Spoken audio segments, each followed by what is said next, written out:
Hello बच्चों, let's read the question and question says column one में reaction था, column second में if alpha is negligible with respect to one. तो हमें इन दोनों का मैचअप कराना है। ओके, आइए बात को स्टार्ट करते हैं विद द हेल्प ऑफ की कॉन्सेप्ट। की कॉन्सेप्ट क्या कह रहा है? की कॉन्सेप्ट कह रहा है कि देखिए, हमें अगर यहाँ पे दे रखा है alpha is negligible with respect to one, यानी अल्फा वन से बहुत ज्यादा छोटा होगा। ओके, अल्फा वन से बहुत ज्यादा छोटा होगा, इसलिए हम वन माइनस अल्फा को अप्रोक्स वन मान लेंगे, यानी अल्फा को नेग्लेक्ट कर देंगे। ठीक है, इसका कहने का मतलब इतना है। बाकी प्रोसेस सेम टू सेम जैसा हम करते आए थे वैसा करेंगे। तो ये वाला रिएक्शन उठाते हैं। ये वाले रिएक्शन को अगर हम बात करें, सबसे पहले सारे रिएक्शंस लिख लेते हैं। 2x equals to Y plus Z, पहला वाला करके देखते हैं। ओके, ये गैस, ये भी गैसेस। अच्छा, अगर यहाँ पे कॉन्सेंट्रेशन 1 है, तो अभी जब रिएक्शन स्टार्ट नहीं हुई थी, जब इनिशियल फेज में थी, तो उस समय जो कॉन्सेंट्रेशन था वो 1 था और उस समय इनका फॉर्मेशन नहीं हुआ था। इक्विलिब्रियम पर क्या हुआ होगा कि अल्फा डिसोसिएट किया होगा, है ना। तो अल्फा यहाँ से डिसोसिएट किया हो गया, 1 माइनस अल्फा डिसोसिएट किया और अल्फा बाई 2 का फॉर्मेशन हुआ, अल्फा बाई 2 का फॉर्मेशन हुआ। अच्छा, अल्फा बाई 2 क्यों होगा? क्योंकि दो एक्स का डिसोसिएशन अल्फा हुआ है, तो एक एक्स का डिसोसिएशन कितना होगा? 1/2 अल्फा होगा, तो उतना ही वाई बनेगा, उतना ही जेड बनेगा। ओके, तो अगर हम यहाँ से लिखने की कोशिश करें तो के सी इक्वल्स टू क्या हो जाएगा? के सी इक्वल्स टू हो जाएगा concentration of Y, concentration of Z, concentration of X. Okay, और इसका स्क्वायर। ठीक है, तो यहाँ पे हम लिख सकते हैं कि alpha by 2 into alpha by 2 divided by क्या था, 1 मिनट, 1 माइनस अल्फा ना, तो 1 माइनस अल्फा का होल स्क्वायर, 1 माइनस अल्फा का होल स्क्वायर, यानी कह सकते हैं अल्फा स्क्वायर बाई 4 इंटू 1, क्योंकि 1 माइनस अल्फा को हमने लगभग लगभग 1 मान रखा है। ओके, सो यहाँ पे अल्फा की वैल्यू आ जाएगी कैलकुलेट करने पर 2 इंटू अंडर रूट के सी। ये पहले वाले का हो गया। ठीक है, उसी तरीके से हम दूसरे, तीसरे और चौथे का भी कर लेंगे। तो दूसरे का अगर रखें, यानी बी वाले का देखें, तो बी वाले को अगर हम चेक करते हैं तो उसका रिएक्शन क्या दे रखा है?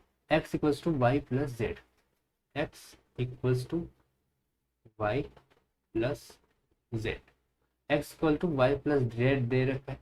ओके, सो यहाँ पर भी हम क्या कह सकते हैं, ये 1 रहा होगा, 0 0 रहा होगा, 1 में से अल्फा डिसोसिएट किया होगा, अल्फा ये बना होगा, अल्फा ये बना होगा।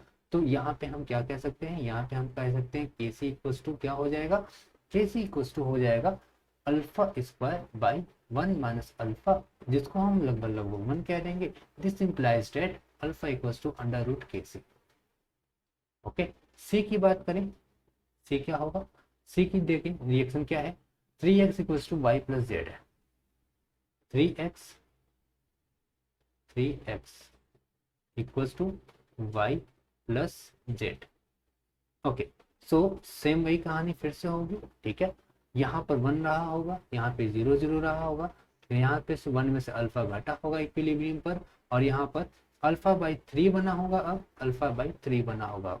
आई होप कि आपको समझ में आया होगा कैसे बना होगा। एक एक्स, सॉरी 3x का अल्फा है, तो 1x का अल्फा बाई 3 होगा, तो उतना ही y भी बनेगा, उतना ही z भी बनेगा। और इस डेटा के हिसाब से यहाँ पे के सी इक्वल्स टू क्या हो जाना चाहिए? अल्फा का square by 9 into 1 minus alpha का स्क्वायर, यानी हम कह सकते हैं कि अल्फा इक्वल्स टू क्या हो जाएगा? 3 under root K C. Okay, अच्छा, अब डी की बात कर लेते हैं। डी वाला क्या दे रखा है? डी वाला दे रखा है 2x equals to Y plus 2z, 2x equals to Y plus 2z।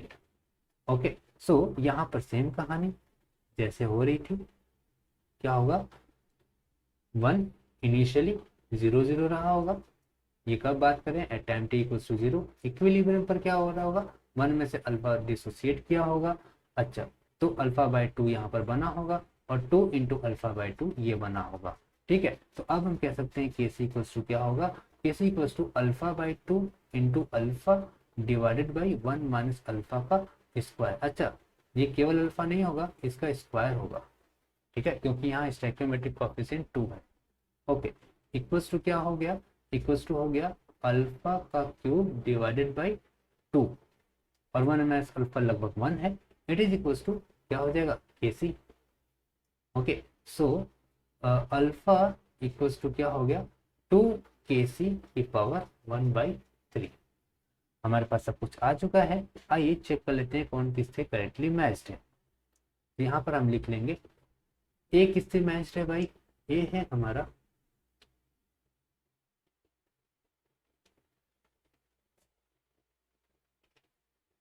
ए किससे मैच्ड है, ए है हमारा किससे, लास्ट में आया alpha equals to under root K C. Yes, A matched है बी से, बी किससे मैच्ड है, बी मैच्ड है डी से, सॉरी एस से। सी किससे मैच्ड है, चूंकि 3 था तो यहाँ हो गया क्यू से।